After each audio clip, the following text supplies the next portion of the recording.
Em primeiro lugar, quero agradecer a vossa presença aqui nesta tarde, agradecer ao Espaço FNAC por estar a acolher esta sessão de apresentação, e não haveria melhor lugar para a apresentação deste livro.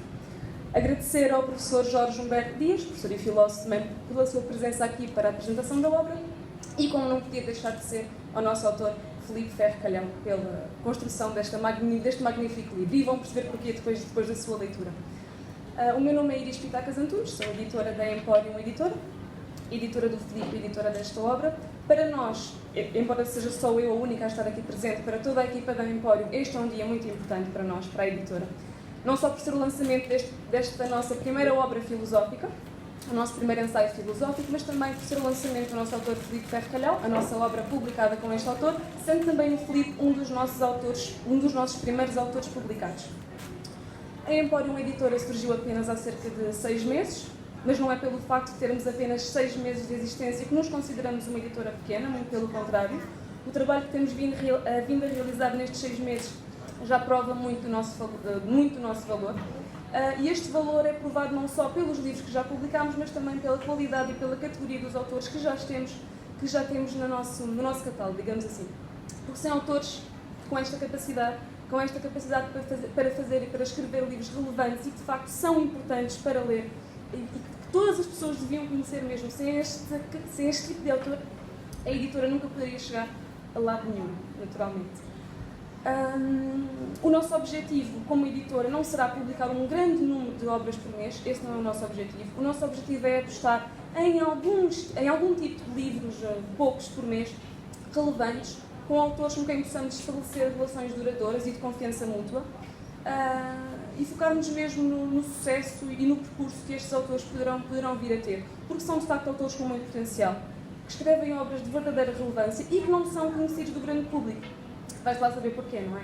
Porque de facto existem muitos autores, existem muitos livros publicados, mas existem obras que de facto devem e merecem ser conhecidas e merecem ser lidas. Espero que todos vós apreciem esta obra, que o professor Jorge Humberto Dias irá apresentar já em seguida. Para nós foi um grande prazer editá-la, desde a concepção da capa, a concepção do miolo e a própria publicação, e ao estar aqui hoje para ver estas pessoas também aqui presentes, que vão ter acesso ao livro e vão poder ler o livro. Portanto, muito obrigada e vou passar então a palavra ao professor Jorge Humberto Dias. Obrigada. Muito obrigado. Boa tarde a todos. Eu costumo começar com uma brincadeira, é um pouco apanágio da minha pessoa. Ainda bem que chego atrasado, porque assim dou a oportunidade a toda a gente para chegar a horas. Bom, cabe-me a difícil tarefa de apresentar um livro tão excepcional. Confesso que dei o meu melhor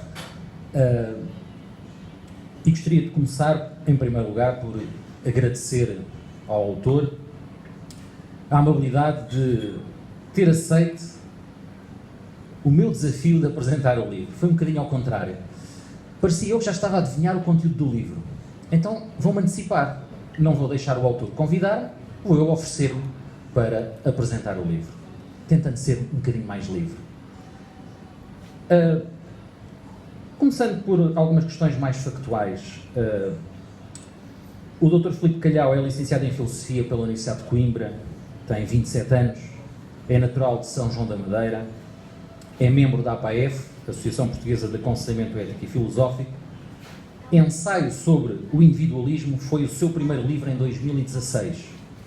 É fundador da ciência filosófica Individuologia. Sugiro que visitem o seu canal no YouTube, intitulado Filipe Ferro Calhão. O vídeo com mais visualizações tem como título Ateísmo, Existencialismo, Absurdismo, Nihilismo e Espiritualismo, com 578 visualizações. Agora, em relação ao livro. A Liberdade e os Escravos tem 71 páginas. Ao início fiquei a pensar, bom, tenho a tarefa facilitada. Em 4 ou 5 dias, envio ao autor e à editora um pequeno texto crítico para colocar no site, mas a realidade é que, em cada página, eu tinha de parar e ficar a pensar nas afirmações que lia. Acho que esta relação entre os temas escolhidos, o pensamento e a vida, fazem deste livro uma obra de filosofia prática, mais concretamente, da disciplina de ética. A primeira imagem que me apareceu ao olhar para o livro foram as aulas que tive de Filosofia Social e Política com o professor Mende Henriques durante a minha licenciatura na Universidade Católica Portuguesa. As referências à teoria do filósofo Hegel, que em 1807 tinha 37 anos, e à famosa dialética do senhor e do escravo. Dialética, para quem não sabe, é um método de diálogo em que a contraposição de duas ideias diferentes pode eventualmente levar a uma terceira. A ideia de Hegel, então, era mostrar como é que a cultura estava e está organizada. Desde os filósofos gregos, com a célebre ideia de Aristóteles, o homem é um animal político, sendo as sociedades caracterizadas por uma procura pelo reconhecimento pessoal, profissional, social, divididas entre o desejo de ser mais qualquer coisa e o consenso mais alargado. Este filósofo foi também professor na Universidade de Iena. Olha para a história como um processo em que o espírito se conhece a si mesmo, sendo então esta dialética do senhor e do escravo apenas um momento de passagem, ou seja, um paradigma de compreensão do mundo e da consciência. O objetivo poderia ser a extinção da própria escravidão e a criação de uma sociedade política livre. Se olharmos um bocadinho melhor para o livro de Hegel, intitulado Fenomenologia do Espírito, verificamos que a segunda parte se subdivide em dois tópicos. O primeiro, a dependência da consciência de si. E é precisamente aqui que se fala sobre a dialética do senhor e do escravo. E depois um segundo tópico intitulado A Liberdade da Consciência de Si. Com esse livro, Hegel passou para a ribalta filosófica, tornou-se conhecido na Alemanha daquela época, ultrapassando, quiçá, Kant, Schelling, Fichte, entre outros famosos da altura. Se olharmos para o seu estilo literário, ou seja, a forma como escreve, também aqui Hegel foi original. Não se tratava de um diálogo socrático, nem sequer de uma meditação cartesiana. É a descrição de um caminho, tal como podemos ver neste livro de Filipe Ferro Calhau, neste caso, percorrido também pelo próprio Hegel e por qualquer leitor do seu tempo. Qual é que era então o objetivo? O objetivo era encontrar uma lógica na história, diferente aqui de cronologia, do passar das datas, mas uma sucessão de paradigmas, ou seja, de formas de pensar e de formas de compreender o mundo, e que iria substituir as famosas explicações psicológicas ou até as filosofias mais abstratas. Aqui, claramente, o adversário era o filósofo Kant. A originalidade de Hegel, segundo um comentador também famoso, Lima Vaz, está na fenomenologia como um processo de formação das pessoas para a ciência. Hegel achava que o seu tempo era especial. O mundo já tinha vivido uma Revolução Francesa e uma Revolução Kantiana. Pergunto eu, Jorge Dias, aqui nesta tarde na FNAC, será a fenomenologia uma técnica de filosofia aplicada em que o sujeito é a medida da sabedoria, ou seja, de o viver melhor? Filosofar para Hegel não é um ato gratuito, mas sim uma exigência histórica e cultural da racionalidade, que pretende alcançar uma orientação universalmente válida, ou seja, aceite por todos. Eis porque o tema do reconhecimento deve inaugurar o ciclo da consciência de si próprio. O primeiro momento desta dialética do senhor e do escravo é, então, o conceito ou a definição de reconhecer. Reconhecer em que duas consciências se situam frente a frente, quase à imagem de um face-to-face, nas épocas das redes sociais, onde os dois são iguais. No entanto, há também uma desigualdade, quando cada um é objeto de análise para o outro. E o desafio aqui será como chegar então à síntese universal do mais alto reconhecimento no mundo. Que seria o quê? Seria o consenso racional numa sociedade política onde todas as pessoas se entenderiam com facilidade. Bom, primeiro, temos a luta de vida ou de morte, nesta análise histórica, em que duas consciências perceberiam que, afinal, a morte de uma impediria o reconhecimento. Talvez por isso essa luta tenha dado origem, nos nossos tempos mais modernos, aos jogos, ao desporto, onde os dois adversários permanecem vivos e nenhum deles morre. Porquê? Precisamente para manter o reconhecimento. Bom, mas nesta luta de vida e de morte, a desigualdade ainda assim mantém-se. E como? Bom, o vencedor é considerado o senhor, ou seja, a consciência livre, e o vencido é aquele que se torna escravo, ou seja, a consciência coisa e dependente. Posto isto, Hegel segue a sua reflexão para o paradigma do estoicismo, como sendo considerado um momento de liberdade, referindo aqui, por exemplo, o imperador Marco Aurélio e o escravo Epicteto, curiosamente os dois filósofos e ambos livres no seu pensamento. Uma nova concepção de reconhecimento aparece na história com o cristianismo, quando Cristo passa da liberdade divina para a escravidão humana. São Paulo diria: todos somos um em Jesus, acabando então a divisão senhor-escravo, instaurando-se o amor fraterno entre todas as pessoas. Aqui, o diálogo de filosofia e religião é um dos maiores desafios interpretativos na teoria de Hegel. Por exemplo, noutro autor, Thomas Hobbes, o pacto social parece pôr fim à dialética senhor e escravo, onde haveria um entendimento social, mas a verdade é que mais tarde o Estado Leviatã passaria a ser o senhor de todos e onde todos os outros seriam também escravos. Voltando atrás na história, para Platão, por exemplo, na sua famosa caverna, o senhor é representado pela alma intelectual, que se liberta através da contemplação do mundo das ideias.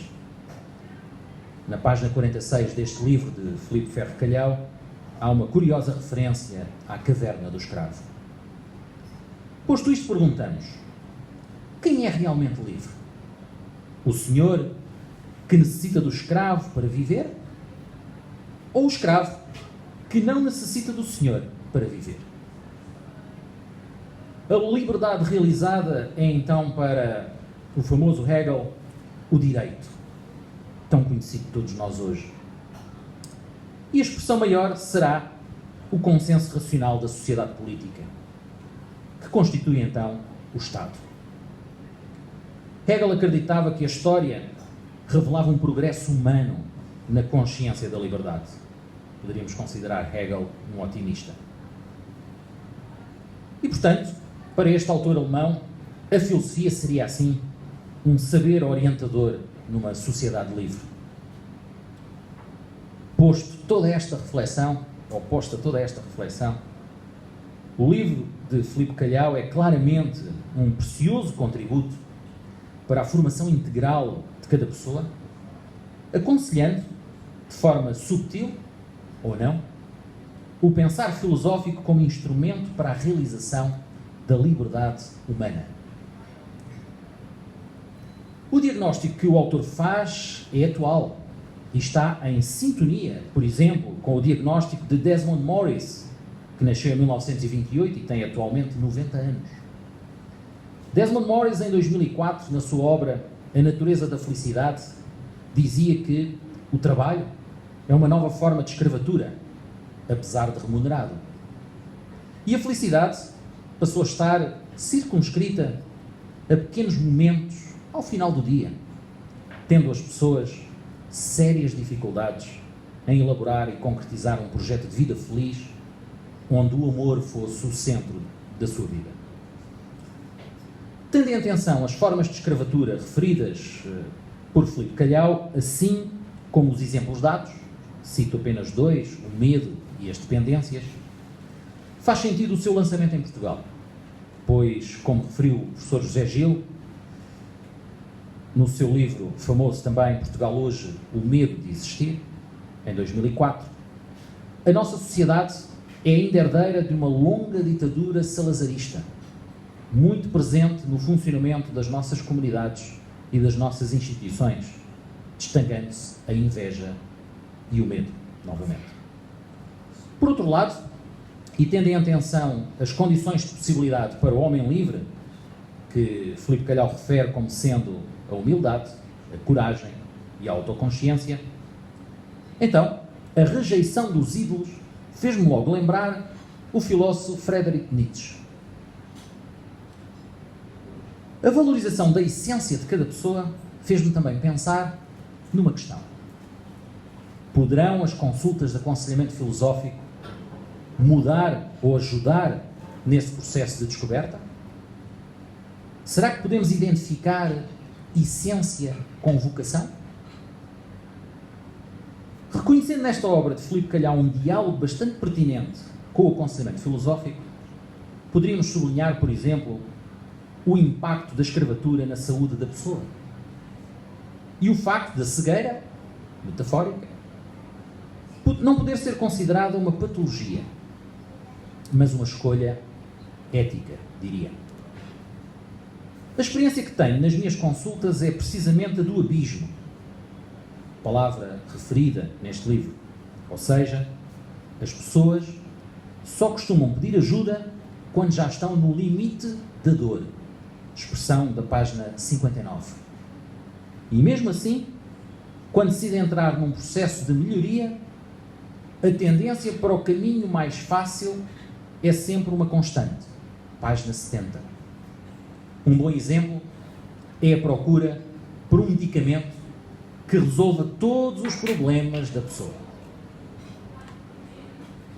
A palavra inconsciente aparece 27 vezes na obra de Filipe Calhau. Não, estou a brincar. Não os contei. Embora tivesse pensado em fazê-lo, pois aparece bastante. Termino esta apresentação, não roubando mais tempo ao merecido brilho do autor e deixando-lhe este desafio.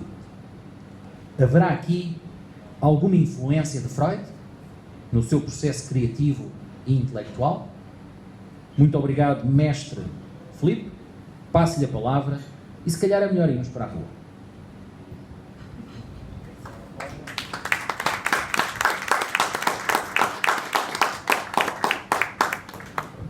Boa tarde a todos, obrigado por terem vindo. Eu acho que não poderia ter aqui pessoa melhor a apresentar, eu fiquei surpreso.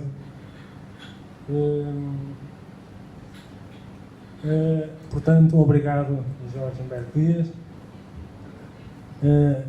É um prazer mesmo, eu não estava à espera de... Ele acabou de dar aqui uma aula, não sei se perceberam, uma aula de filosofia, história da filosofia, abrangendo quase todas as épocas filosóficas. Mas pronto, voltando ao livro.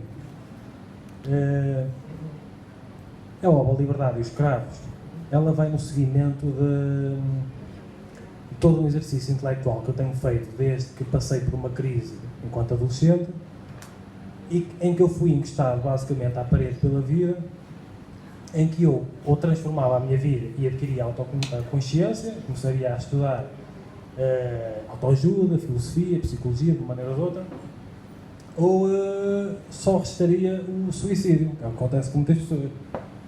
Porque, tal como muitos adolescentes, a vida por vezes, por isso é que muitas vezes se metem na droga, no álcool, e uma coisa é sair à noite para se divertir, outra coisa é beber para esquecer, drogar-se para esquecer. É um sentimento de falta de sentido da vida. Mas isso pode ser resolvido pela filosofia, eu fui aprendendo ao longo do tempo. Então, todo este trabalho que eu tenho feito, todo este exercício intelectual que eu tenho feito a interpretar a sociedade no sentido geral, vai ao encontro tanto da responsabilidade individual que cada indivíduo tem, relativamente à sua infelicidade e à sua ignorância. Se uma pessoa for estudar a filosofia budista, por exemplo, a causa do sofrimento isto indo às 4 novas verdades, a causa do sofrimento seria a ignorância, portanto seria necessário resolver o problema da ignorância. Neste caso, um problema individual, porque as filosofias orientais, no meu entender, elas estão muitas vezes muito à frente da filosofia ocidental. No Ocidente só se começou a pensar na questão da felicidade, da subjetividade, da individualidade, principalmente com o romantismo, com a filosofia existencialista, principalmente depois até da Segunda Guerra Mundial, claro que cada caso é um caso. Mas eu acho que há uma responsabilidade muito grande relativamente àquilo que se ensina e àquilo que não se ensina, que tem a ver com as instituições de ensino, com o sistema de ensino tal como ele está.